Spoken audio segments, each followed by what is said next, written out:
তুমি তো কিছু কিনলে না, তাহলে কি ঘুগনি খাবে চিকু? না না, আমি খাবো না, আমার বাড়িতে মাই নেবে।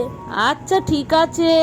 আগের দিন রাতে মটরটাকে ভিজিয়ে রেখেছিলাম, প্রেসারে দিয়ে দিলাম 1 চা চামচ নুন দিয়ে, 1.5 গ্লাস জল দিয়ে ঢাকনা আটকিয়ে গ্যাসটাকে অন করে বসিয়ে দিচ্ছি।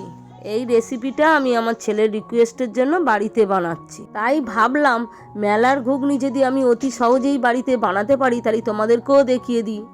একটা সিটি দিয়ে আমি প্রেসারের ঢাকনাটা খুলে দিচ্ছি, কারণ কিছু আলু আমি কেটে রেখেছি, ডুমো ডুমো করে আলু কেটে রেখেছিলাম, একটা বড় সাইজের আলু। 1 চা চামচ নুন দিয়ে দিলাম, একটু পরিমাণ মতো আবার জল দিয়ে দিলাম, দিয়ে ঢাকনা আটকিয়ে গ্যাসটাকে অন করে আবার বসিয়ে দিলাম আরও 2টো সিটি দেওয়ার জন্য। মটর আলু সিদ্ধ হয়ে গেছে, কড়া বসিয়ে দিলাম, গরম কড়াই একটু সাদা তেল দিয়ে দিচ্ছি, একটা শুকনো লঙ্কা ছিঁড়ে দিলাম, একটা তেজপাতা ছিঁড়ে দিলাম, একটু গোটা জিরে দিয়ে দিলাম, দিয়ে একটু নাড়িয়ে দিচ্ছি। আবার একটু পেঁয়াজ কুচি দিয়ে দিলাম, 2টো বড় সাইজের পেঁয়াজ কুচিয়ে রেখেছিলাম দিয়ে দিলাম, 2টো চেরা কাঁচা লঙ্কা দিয়ে একটু নাড়িয়ে দিচ্ছি, একটা বড় সাইজের টমেটো কেটে রেখেছিলাম দিয়ে দিলাম, দিয়ে একটু ভালো করে নাড়িয়ে দিচ্ছি। 1 চামচ রসুন বাটা দিয়ে দিলাম, দিয়ে একটু নাড়িয়ে দিলাম।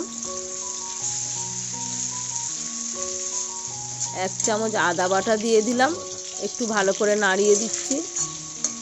1 চা চামচ নুন দিয়ে দিলাম, দিয়ে আবার ভালো করে নাড়িয়ে দিচ্ছি। 1 চামচ জিরের গুঁড়ো দিয়ে দিলাম, 1 চা-চামচ ধনে গুঁড়ো দিয়ে দিলাম, দিয়ে একটু ভালো করে আবার নাড়িয়ে দিচ্ছি যাতে মশলাটা না পুড়ে যায়। 1 চা-চামচ হলুদ গুঁড়ো দিয়ে দিলাম, 1 চা-চামচ লঙ্কা গুঁড়ো দিয়ে দিলাম, দিয়ে আবার একটু ভালো করে নাড়িয়ে দিচ্ছি। মশলাটা যাতে না পুড়ে যায় লক্ষ্য রাখতে হবে, মাঝের মধ্যে একটু নেড়ে দিতে হবে। 1/2 চা-চামচ চিনি দিয়ে দিলাম যাতে টেস্টটা ভালো হয়, একটু নাড়িয়ে দিচ্ছি।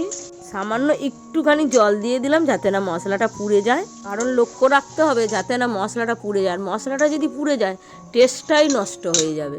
তো আমার মটর আলু সিদ্ধ হয়ে গেছে। 1 চা-চামচ চানা মশলা দিচ্ছি, চানা মশলা যখনই ঘুগনিতে দেবে একটা সুন্দর টেস্টটা ওঠে। আমি একটু নেড়ে দিলাম চানা মশলা দিয়ে, মটর আলু সিদ্ধটা জল সমেত ঢেলে দিলাম। আমি মটর আলুর জলটা সমেত কেন দিচ্ছি, ওর জলটা অনেকে ঝাড়াতেও পারো তোমরা চাইলে, কিন্তু কষিয়ে নিয়ে পরে জলটা দিতে পারো। ওই জলটা ফেললে কি ওর টেস্টটা নষ্ট হয়ে যায়। আবার একটু কেউ যদি ঝোল খাও আমার মতো একটু জল গরমও বসাতে পারো, অল্প একটু গরম জল দিলে কি হয় টেস্টটা ভালো হয়। আর কেউ যদি মনে করো যে আমি ঝোল খাবো না, আমার এই জলেতেই হয়ে যাবে, তাহলে ওই জলটাই তোমরা করে নিতে পারো। আর কি ঘুগনিটা একটু রসটাও টেনে ধরে, তো ওই জন্য একটু আমি জল দিই। তোমরা চাইলে দিতেও পারো নাও পারো। আমার এখানে পুরো সম্পূর্ণ ঘুগনিটা হয়ে গেছে। আমি একটু ভাজা মশলা দিয়ে দিচ্ছি, ভাজা মশলার লিঙ্ক ওপরে দেওয়া রয়েছে। আমি গ্যাসটা বন্ধ করে ঢাকনা দিয়ে দিলাম। মেলার ঘুগনি বানাচ্ছি, আর মেলার মতো ঘুগনি সাজাবো না।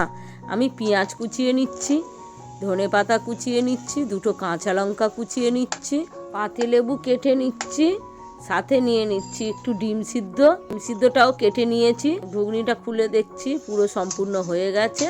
একটা বাটির মধ্যে তুলে নিচ্ছি।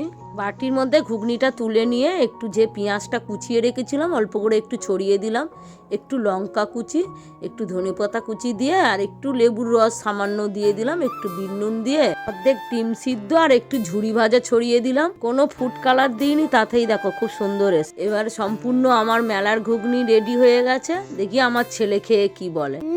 তুমি তো বলো মেলার মতো ঘুগনি বানাইছো, আর তো খুব ভালো লেগেছে। থ্যাংক ইউ মামা। অবশ্যই সাবস্ক্রাইব করো নতুন রেসিপির জন্য।